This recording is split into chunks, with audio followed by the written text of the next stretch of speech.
If we can ask colleagues to take their seats. Good morning, everyone. Welcome to day 2 of the Dartmouth and UNDP Symposium on the decline on global youth, and the global decline on youth mental well-being, why to care and how to act. Yesterday, we heard a lot about the dramatic decline in youth mental well-being. More pronounced perhaps in Western countries, but as the United Nations Development Program reported in our latest Human Development Report, building on some of the work of Danny Blanchflower, who we heard from yesterday, and some of the other professors here at Dartmouth, along with colleagues from UCL and the Global Minds Project, this is something that is present across the globe. My name is Josefin Pasanen. I work in the Human Development Report Office, and I'm very honored to be here, joined today by a panel of policymakers who are working in very different political, social, and economic contexts to give us a bit of an outlook on how youth mental well-being is prioritized and acted on across different settings. But before we jump into that, to start us off, we have Pedro Conceição, who's the director of the Human Development Report Office and the lead author of the Human Development Report, to tell us a little bit about how youth mental well-being and mental well-being broadly sits within the broader development agenda, a human development agenda, and why we need to care about this from a development perspective. So I'll hand over to you, Pedro.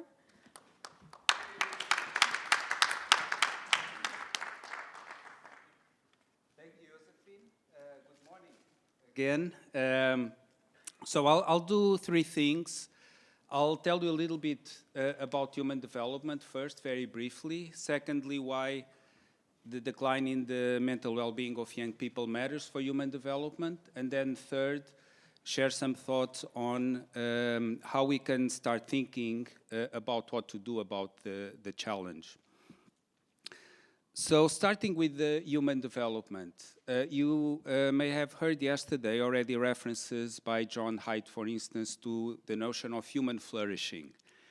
And Surgeon General Murthy also spoke about measuring success. What does it mean to lead and live a successful life?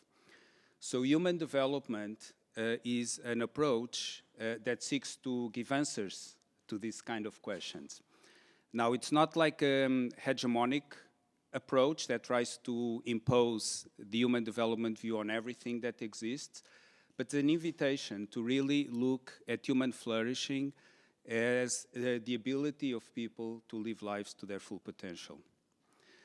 And the ability of people to live lives according to what they value and have reason to value. So you already see that in this notion comes an idea of human flourishing that is multidimensional, that encompasses many aspects of life, and also something that is flexible. There is some plasticity on this idea of living life according to values and what people have reason to value, because these values can change, can evolve.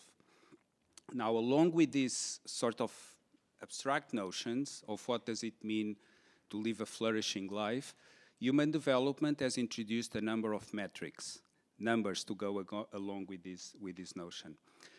I think that if we hadn't introduced these metrics, perhaps the idea of human development hadn't gone very far. So metrics include things like the Human Development Index. How many of you are familiar with Human Development Index? All right, not bad.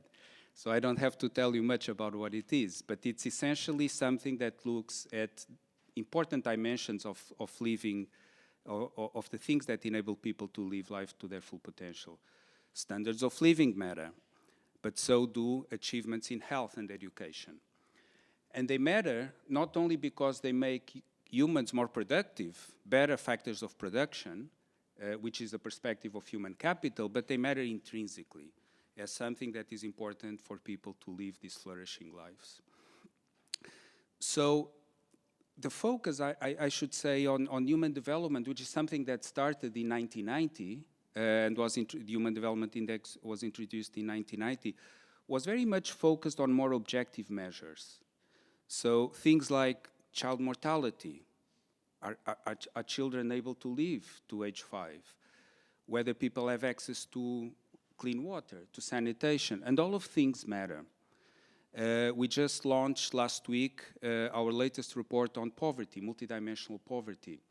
And we find that 1.1 billion people around the world still live in multidimensional poverty. 1.1 billion is equivalent to the population in the Americas, or actually a little more than the population of Americas.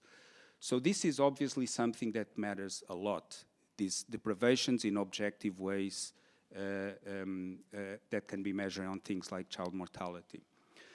But, and this now brings me to the second point I wanted to make, we started to see evidence that there was sort of divergence between these more objective measures of human development, if you will, like the Human Development Index, and other evidence that suggested that things were actually not going that well for people. And that's when I approached Danny and Alex to see if the work that they started doing to document this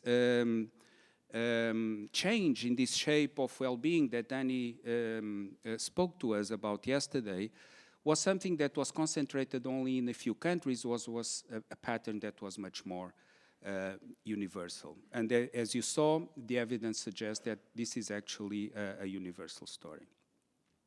My only complaint, Danny, is that I wish you were a bit more productive and a bit more energetic. I think you lack a little bit in passion, so we need to work on that a little bit. So we asked Danny and Alex to write for us a couple of papers, and I think they've now written something like 20 papers or something like that, so thank you. But I think this shows the relevance of this issue.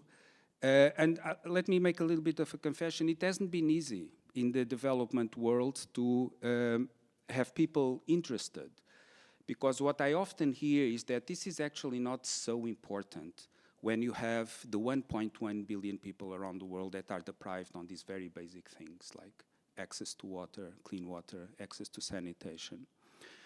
And so one of the things we want to do in this panel and with this symposium is to really change that view and to make sure that we are able to convey the importance of this very sharp decline in the mental well-being of young people as something that is core to the development agenda. It's certainly core to the Human Development Agenda because it's something that stands in the way of young people living lives to their full potential, but it's also part of the broader agenda of development. So hopefully we'll hear from some of the colleagues on stage and joining us online about why this matters in lower income settings. So every year, we produce something called the Human Development Report. So this is the last version of the Human Development Report that we launched earlier this year. The focus was on artificial intelligence. And as I move to the sort of third part of my presentation on what to do about it, some of the things I want to say are reflected here in this report, and we have some copies here that you're welcome to take.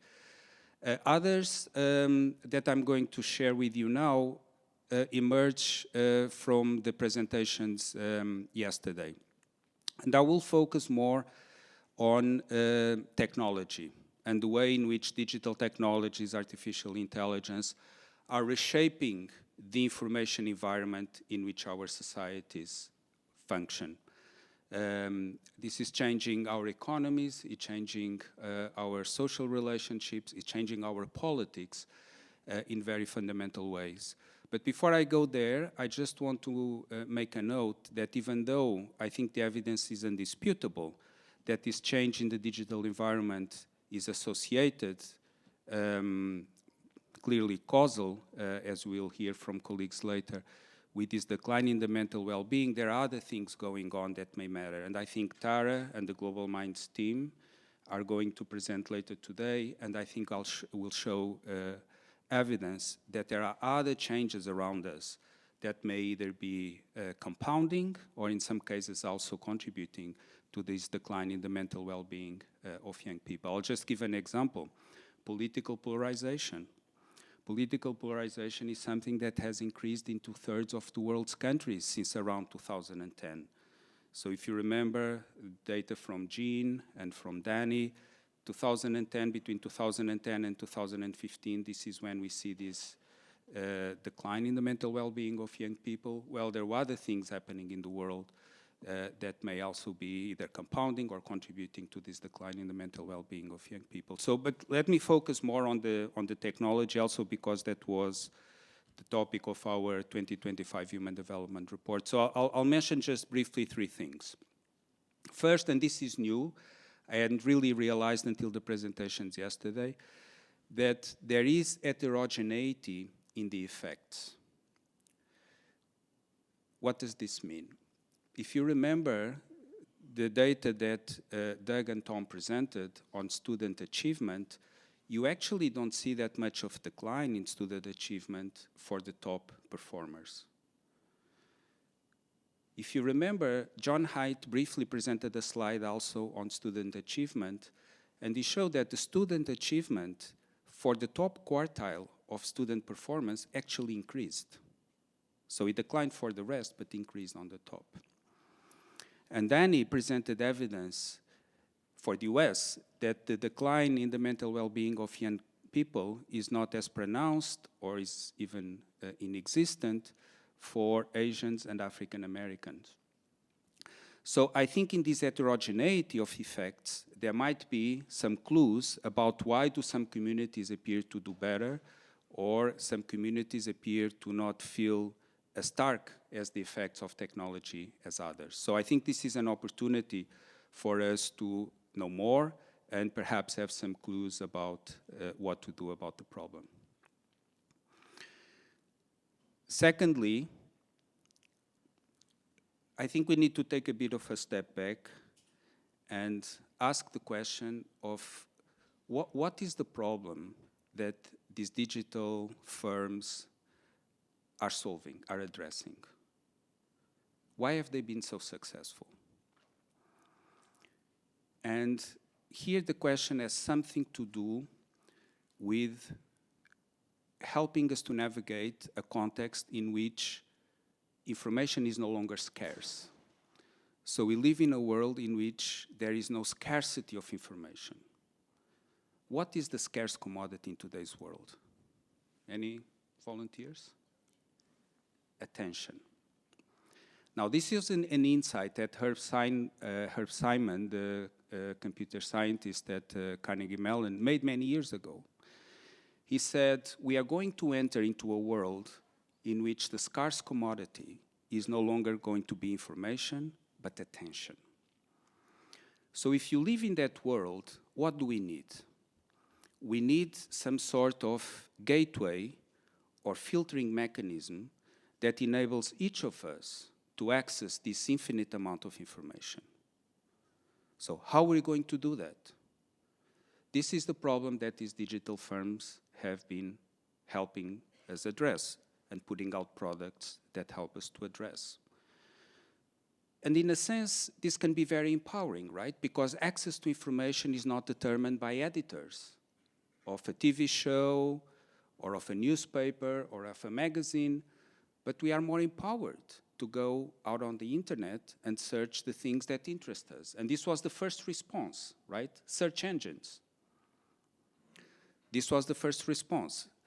And the business model here is very interesting. The business model of search engines was not one premised on the assumption that these companies would make money by keeping people on the platform.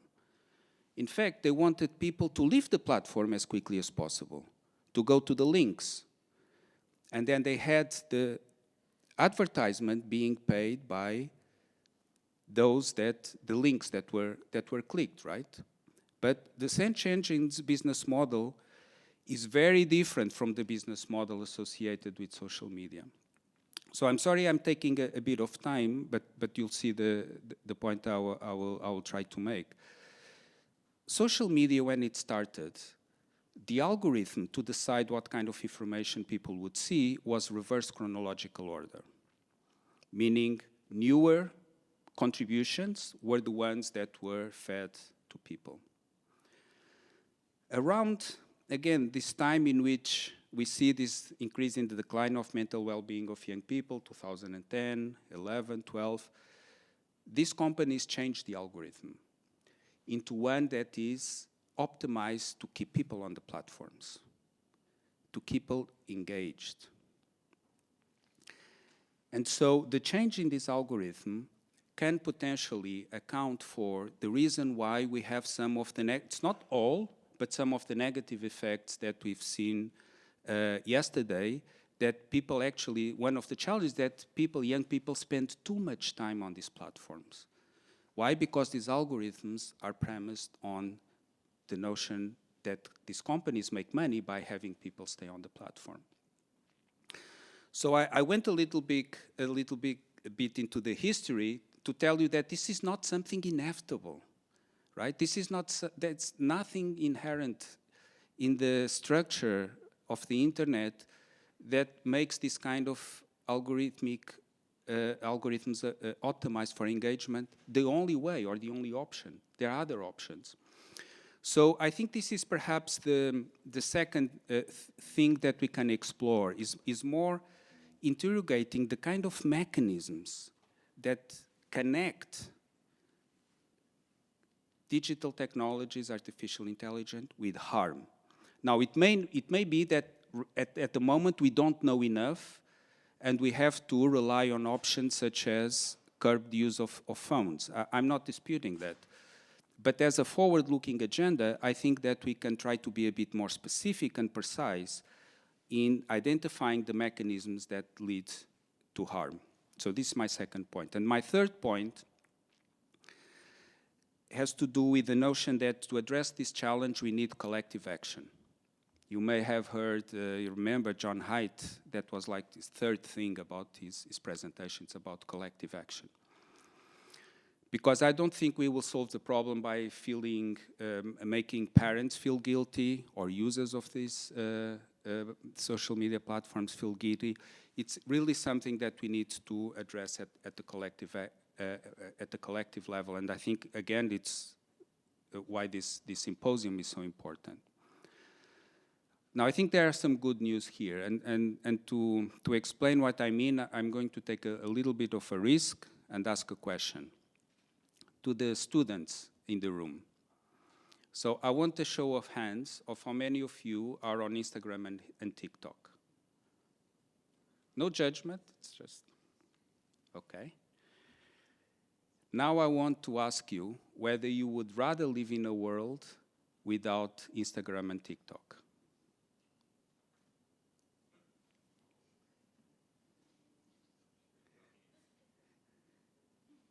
Okay, so it didn't work as well as I expected. Because what I wanted to share is a study that we refer to in our report by Leo Bernstein at the University of Chicago, in which he asked this question to college students. So what he found was that the vast majority, which is not what we found here, the vast majority, so this is a biased sample, the vast majority of the college students, the respondents to their survey, said they were on TikTok and Instagram, but would rather live in a world without it. So then they asked, so why are you on these platforms? And the reason was fear of missing out. So they are on the platforms, not because they inherently want to be there. They would rather be living in a world without these platforms, but because others are, therefore they have to be, right? And I think this tells us, well, first let me ask a different question. This can be to the entire audience. Would you rather be living in a world without Google Maps? Who would want to live in a world without Google Maps? No hands. So they also asked this question, Leo and his colleagues asked this question to the students, and nobody wanted to live in a world without Google Maps. So what this tells us is that these devices actually have things that people intrinsically value and care about, right? So again, this tells us that if we focus the attention, perhaps not on the device, but more on the harmful platforms that exist, I think this is perhaps one way of getting to addressing this collective action problem. And the reason why it might be easier to address than we think is that these kind of problems, of collective action problems, in which everybody wants the same thing, but we're acting in a way that goes against what we all want, are actually not social dilemma problems. These are coordination problems. And coordination problems are much easier to solve and address. Because, well, we all want the same thing, but somehow we are in sort of the bad equilibrium. And we already saw evidence yesterday from Tom and Doug that in the United States, actions that are being implemented in different states, it's something not partisan. It's happening across the political spectrum. So I think there is hope here that since we all appear to want the same thing, it might be easier to address the collective action problem than we think. It's not necessarily a cooperation problem in which we need to sacrifice something, compromise to solve the problem.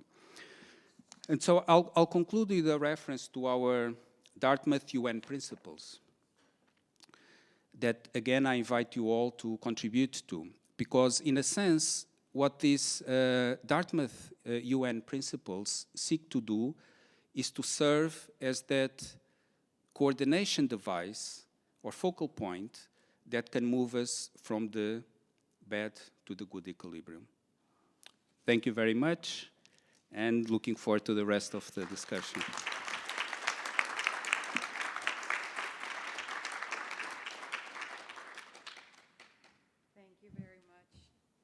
Thank you very much, Pedro, for kicking us off.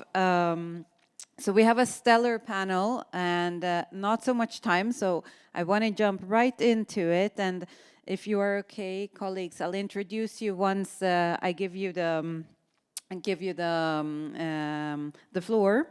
But we want to really go straight into it, right? And we want to ask you quite a straightforward questions. No generalities, just the policy reality that you face. Given the many economic, social, and political pressures that you deal with in your different countries, how important is this issue of youth mental well-being on the policy agenda right now? So we'll start off with Maria Walsh, who's a member of the European Parliament, representing the constituency of Midlands Northwest, which spans 15 counties across Ireland, and she's also the co-chair of the European People's Party's MEP group, intergroup on mental health. So Maria, in the European context, where we saw some of this data yesterday, that the issue of youth mental well-being is perhaps more pronounced. Where does it sit on the policy agenda? Yeah, good morning, everybody. I'm delighted to be in your company.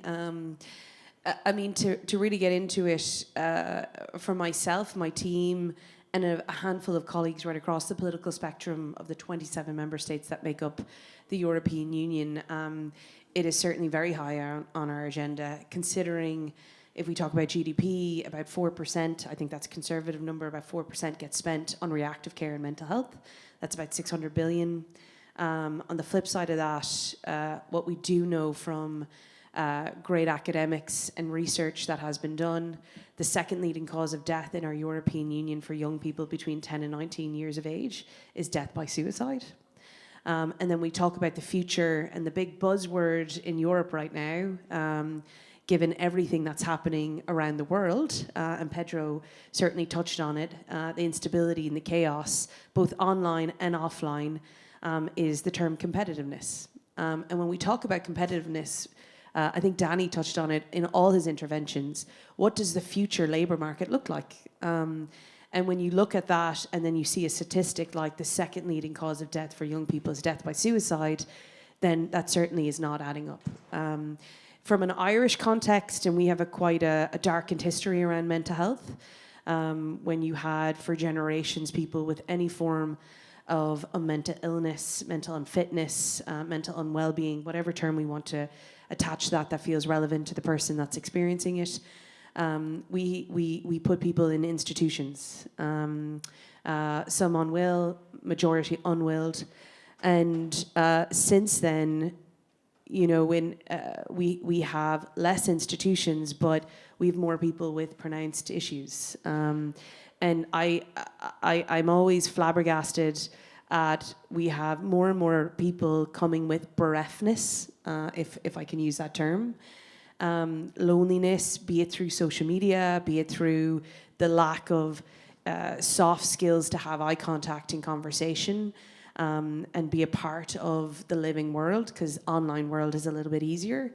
And then when you look at the data that's connected to that from an Irish context again, we've about just under 5,000, again, I think that's a conservative number, just under 5,000 adolescents that are currently waiting on lists to see psychologists or psychotherapists or experts in the field of mental well-being. And that's a terrifying number, because when you look at that from a conservative standpoint, I can't imagine a young kid going through that and then your parent and your teacher structure around that is literally trying to get their kids support.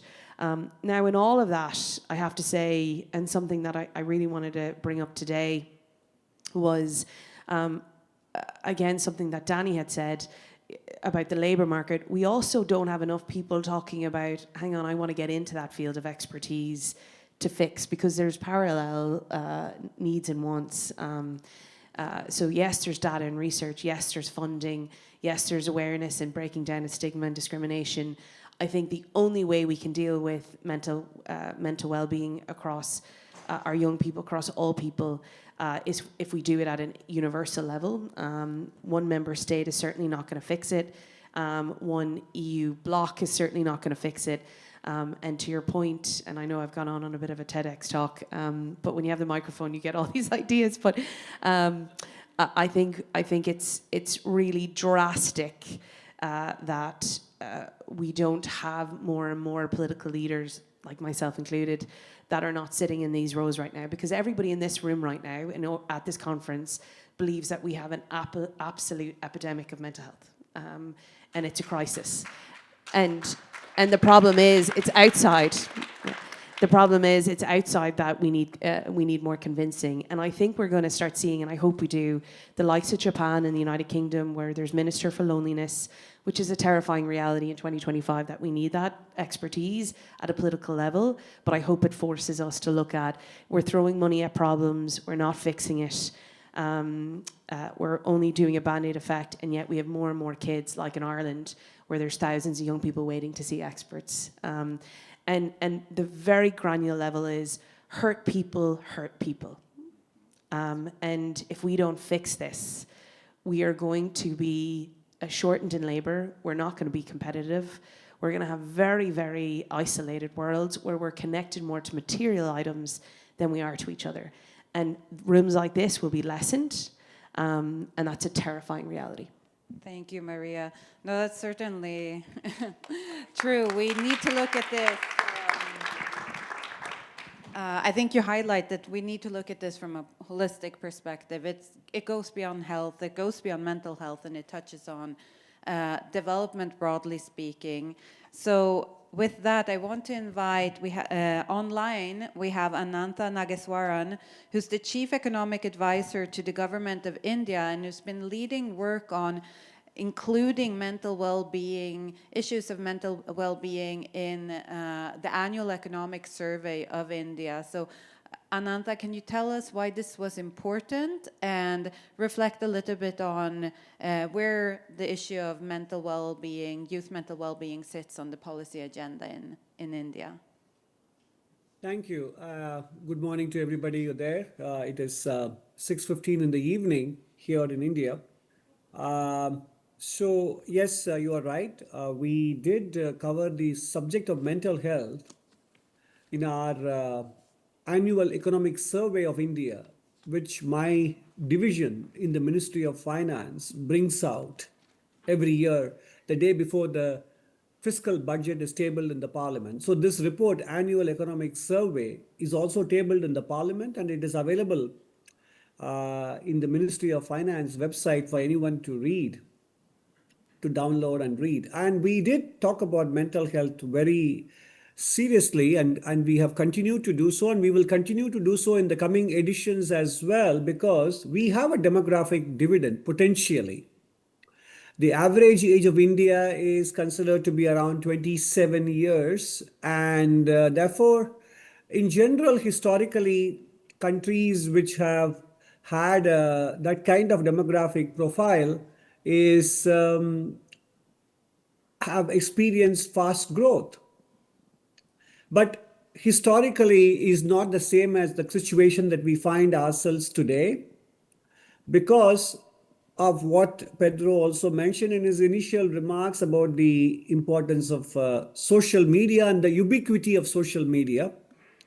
And India's youth, I refer to the population in the age bracket of 10 to 24, they make up 26% of the population.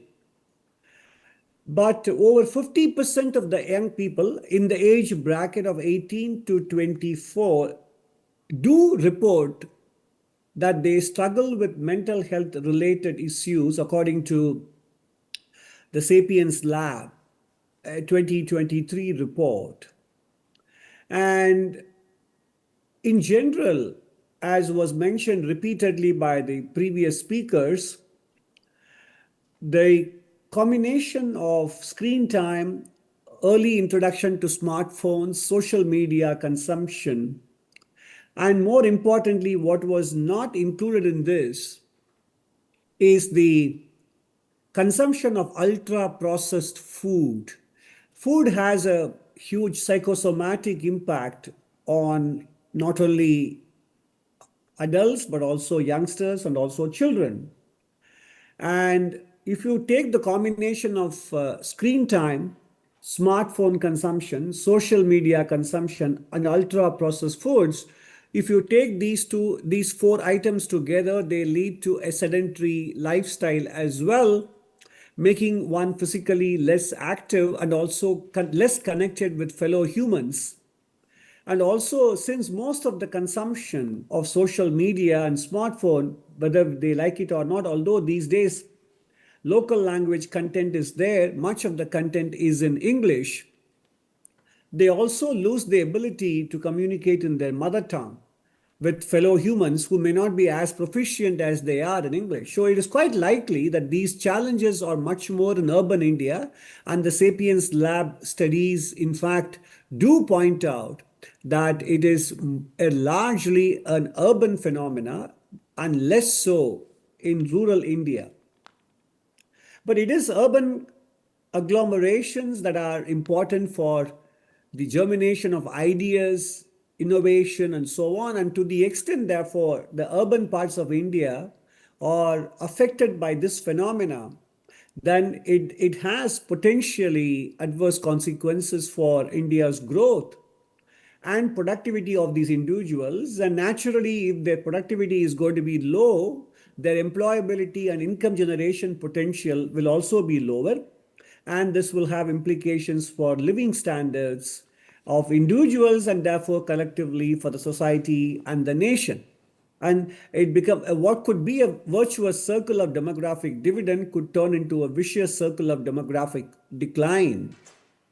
And that is why this issue is very, very important for us. And that is why we have started covering this very seriously in the economic survey. And the good news is that there is now a lot of public coverage of this issue in the media, and a lot of celebrities who have also encountered mental health challenges have started speaking openly about it. And recently, 4 women philanthropists coming from rich industrialized families started the India Mental Health Alliance. And also the Ministry of Education has set up a helpline. There is a digital initiative called Telemanas, and there is a national mental health program, and also the Prime Minister lately has been talking about the importance of controlling obesity because both physical and mental health are quite interrelated. In particular, in the National Education Policy 2020 that India unwrapped in 2020, India has integrated student mental well-being into the curriculum and pedagogy through the National Council for Education, Research and Training, NCERT's National Curriculum Framework, emphasizing the shared responsibility of teachers, parents, communities in building emotionally supportive school environment, while expanding counseling and wellness initiatives such as Mano Darpan for sustained mental health awareness and support. I think Mr. Pedro did talk about the importance of collective action. I agree with him. There is no question about the importance of collective action. But equally important is the awareness of family in dealing with this subject. And that is where the action has to be taken, because children do take their cue from the parents. Parents may not have much influence these days in comparison to social media on what children think or watch or read or what they converse, but they do observe. And therefore, what parents do has a very important, subtle influence on children's habits, whether it is social media consumption, smartphone usage, the number of hours. India also took a very important step recently in banning online gaming, because the number of hours Indians were spending in online gaming had gone up by 30% in 2024 over 2023. Because India has huge population, there is a safety in numbers. There could be as many people who are mentally facing health issues and there could be as many people who are productive and mentally and emotionally healthy as well. But nonetheless, from a long-term perspective, this issue bears attention, because when we talk of demographic dividend and India's ability to be competitive, there is a large emphasis on education and skilling. Investment flows into areas where skilled population is available, no doubt. But those are well-recognized issues in the policy space.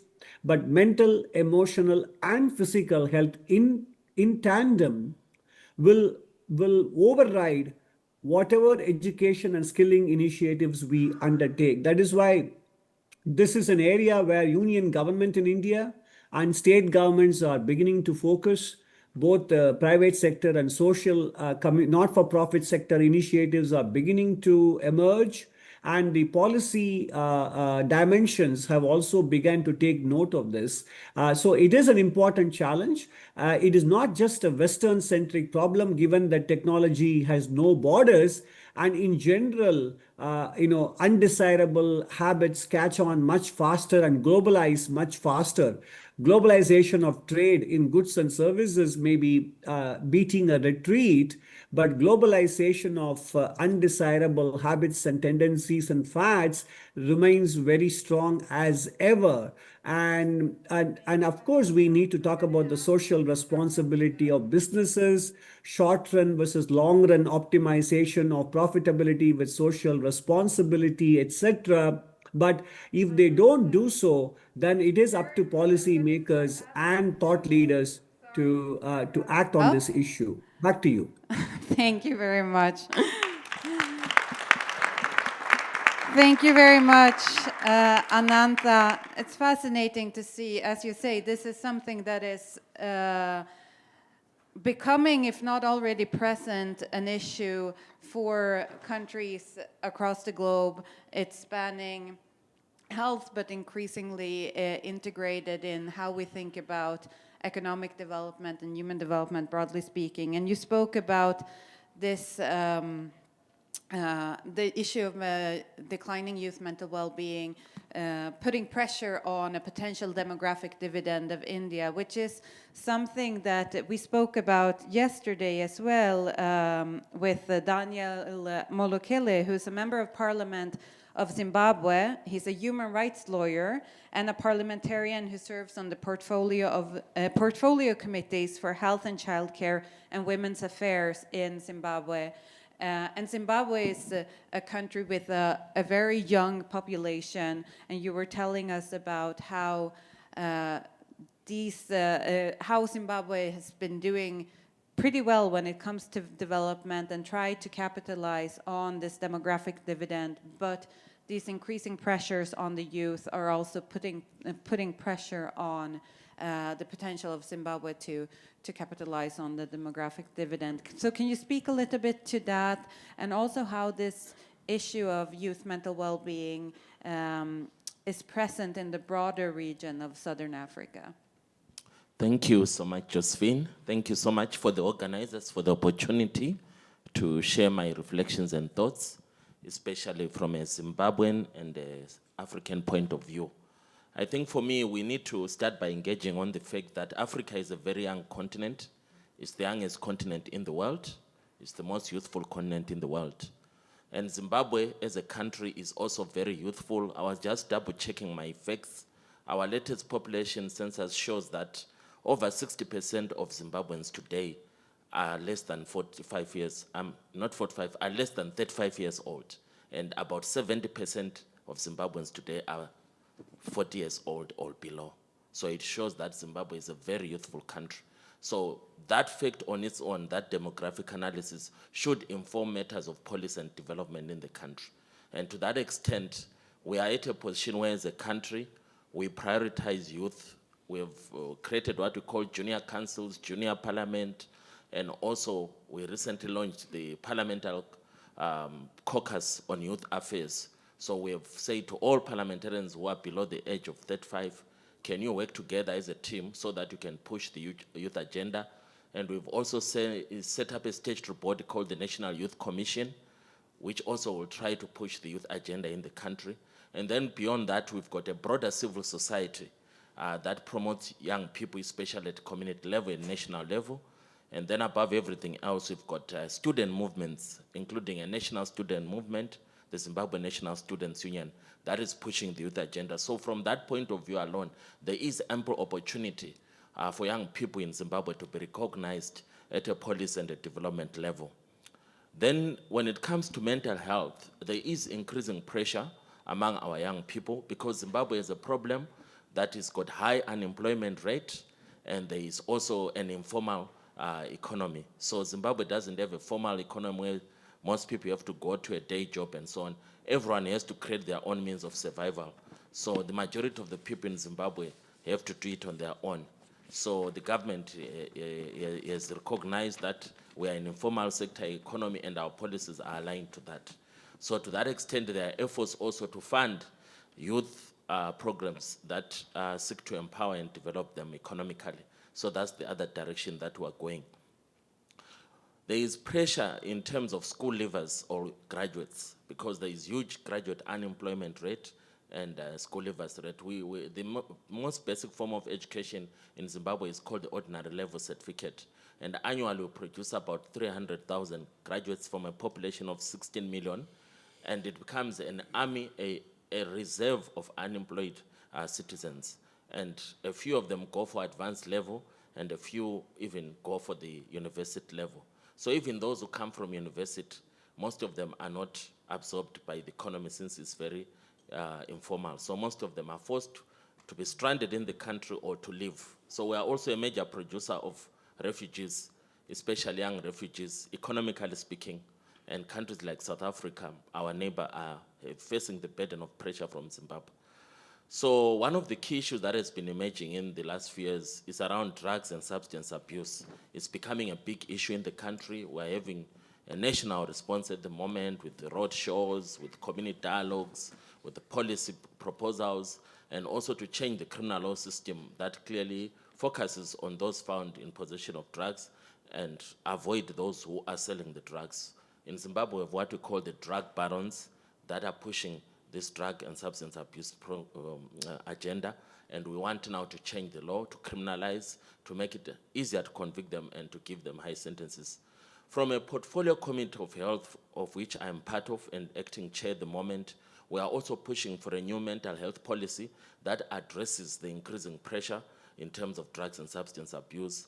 Our psychiatric care system has collapsed under the heavy pressure of patients who come because of a history of drugs and substance abuse. So we have to come again with a revised policy on mental health. And in the process of doing so, we're engaging young people, and we're also appreciating the fact that the majority of the patients that are coming in for mental health care services, by more than maybe 70%, are youthful.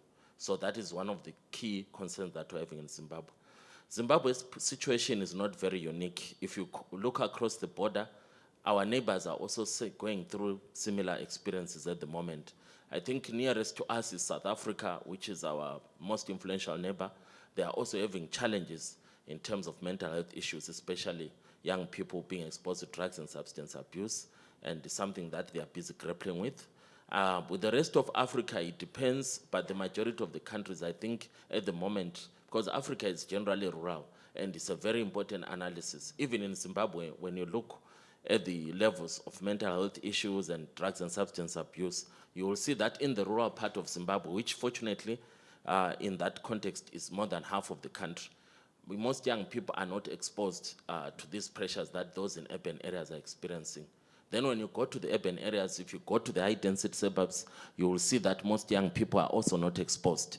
So it's only in the low-density areas, in campuses, in universities, that you really see a lot of these psychosocial issues emerging, including depression, including suicide, especially in campuses and universities. That's where the challenge is really huge.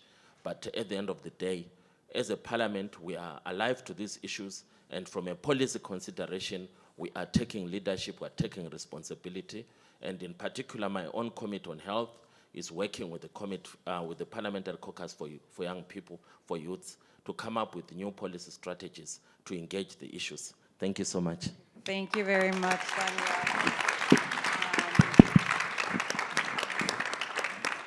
So now we'll go over to Abu Sayed, who's the Director General, Department of ICT at the ICT Ministry of Bangladesh, and he brings more than 25 years of experience working in this intersection of digital transformation and mental health initiatives and so on. And Bangladesh is similar to India, to Zimbabwe. It's a country that's fairly young, and it's also one of the most populous countries in the world where we see digital transformation happening extremely fast. And we spoke a little bit about this yesterday, and you told us that mobile broadband access now is nearly universal, right? But where we see that institutions and social norms are perhaps not adjusting as quickly to this rapid technological transformation. So as a policymaker who's working on ICT in this context with rapid digital transformation, and where you want to ensure that the young people of Bangladesh have the capacities to really leverage this for development, but where we've heard that there is a lot of risks with the digital transformation, what policies do you feel are needed to ensure that digital transformation supports youth well-being? Thank you very much for inviting me here. I would like to thank Dept College as well as UNDP to having me here. You know, the country like Bangladesh with 170 million people, which is median age is 26, and the demographic dividend is as much as like what Anantha said from India, the same from Bangladesh. It's always been a challenge for Bangladesh, who is on the flying stage for the development, to adjust to whether they will adopt the digital transformation in a full scale, at the same time to maintain the mental well-being of all the youth players. I just wanted to, because of the time shortage, I just want to state with the two things. As the Danik told yesterday or before yesterday, the labor market and unemployment is very important for the country like the developing countries, that's all. So for your kind of understanding, Bangladesh government did a lot for the gig economy, for the youths who are educated, who are not going to the formal employment. So one thing is the freelancing job or something like this.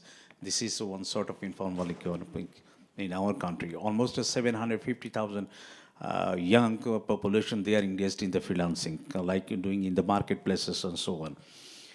And because a lot of things are still doing on the Bangladeshi government, not to being a nation of mental health itself, rather to check all these things, or to, the treatment or something like this. Since the Bangladesh government has the practitioners of 450 around, it means 0.13 mental health practitioners around the world per 100,000 in our country. So from my department in ICT, across the country, at least 540 CSE background engineers. They are trained in cyber security for checking the cyberspace, making it happen very safe for the young generation to use it, or against the cyberbullying and fact-checking even. So this is one part. And another part, apart from the government, we do jointly working with UNDP. From 2018 to till now, we are doing one project like partnership, tolerance and inclusive Bangladesh. The help of our partners like Moner Bandhu, she is in front of me, Mrs. Shiropa. We did a lot of advocacy in some institutions like this. So from there, first aid training has been imparted to the students and also the teachers and so on. So that's of things we are going to headings, and maybe we can redefine after these sessions and all things, and taking the lessons from here back to our country, maybe the policy makers, I can input some other things. Thank you very much. Fantastic. Thank you very much. So we are running very short on time, but I want to invite each of the panelists, and Pedro included, for a 30-second to 1 minute intervention. If you could, go away with one policy change, sort of a wave of a magic wand where you sit to support youth mental well-being, what would that be? And maybe we'll go to Anantha online first.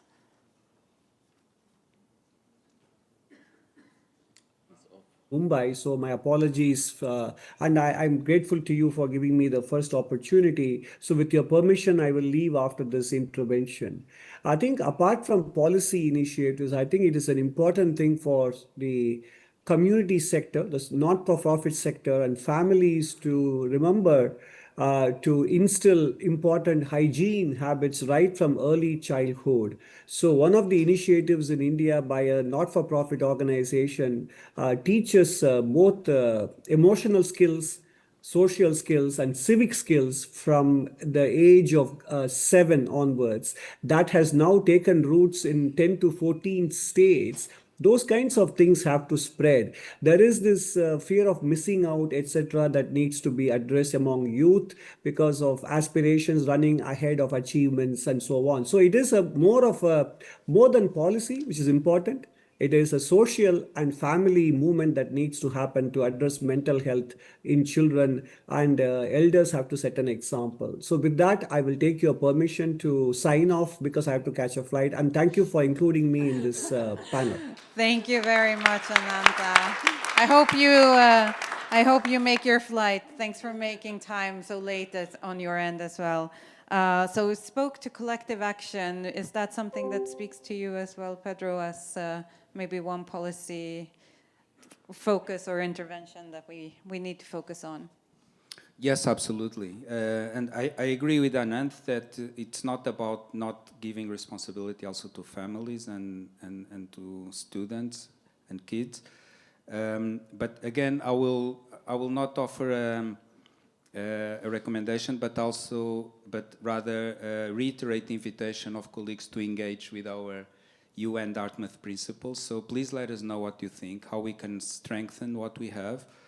Please send your comments to Prachi, and we look forward to have, as an outcome of this conference, something concrete and tangible that is not written in stone and set for all eternity, but something that we can continue to feed on and improve over time, that hopefully will serve as that coordination device that will trigger the collective action that we need. Thank you. Thank you, Pedro. Maria. If you don't mind, two things. One, as an Irish MEP, I'm conscious of the fact that we house a number of social media platforms in Ireland that support and service Europe. And for me, I think everything that I've learned in the last 48 hours, 36 hours, is the fact that platforms need to have stricter regulations and actually need to deliver on protecting our young people. So I often challenge TikTok to say, my 13-year-old cousin's kid and I are seeing the exact same thing. And yet you're telling me there's parameters to protect them. There's not, because anecdotally, I've checked that out. And the other is, and I've spoken to some people here, unless you have an active interest in the mental well-being of all, not just young people, but of all, in Ireland and Europe, and again, as I said, I spoke to people in the last couple of days here, we don't celebrate, or dare I say, pay people who are actively invested in mental health. And we need to start shifting that. In Ireland, a lot of volunteer organisations are developed because they've lost a loved one through death by suicide. They train themselves and then they go out to deliver to make that impact. And I think we need to flip the script.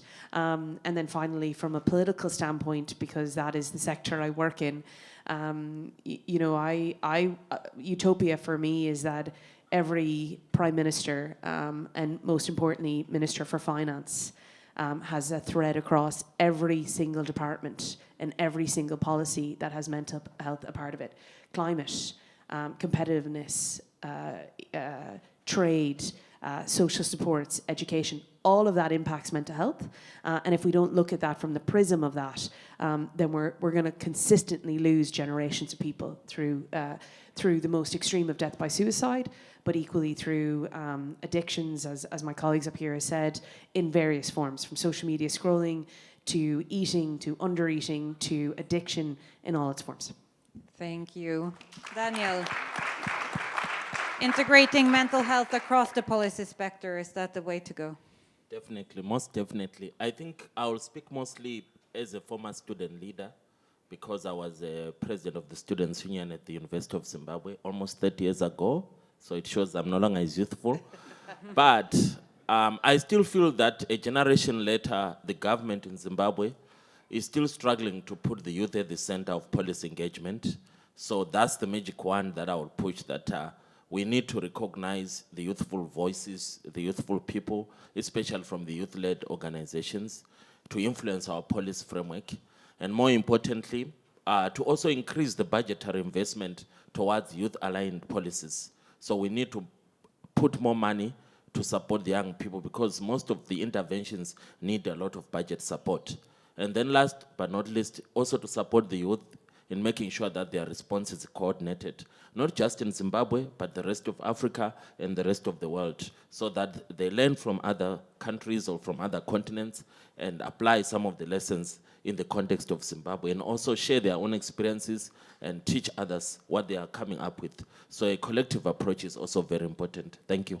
Thank you. Thank you. Finally, Abu Sayed, 30 seconds, empowering youth and including them in policy. Yes, thank you very much. You know, for me, in Bangladesh, government has done a lot to make the cyberspace very safe and easy for the young population to use that one, like cyber safety ordinance 2025, and the mental health policy 2022. Apart from all these initiatives from the government, what we require right now is the collaboration with the donor agencies or somebody, NGO workers or something like this. What I mean, the earlier we did, Bangladesh government with UNDP, the awareness, all these things. And rather than the mental health practitioners to treat all the mental health problems, rather to make the volunteers, the community providers. So I would like to work for making this happen very peaceful for the mental health well-being in our country, to work with UNDP and so on with the next future. This is our policy issues should be like this. Thank you very much. Thank you. And thanks to everyone online and in the audience for joining us.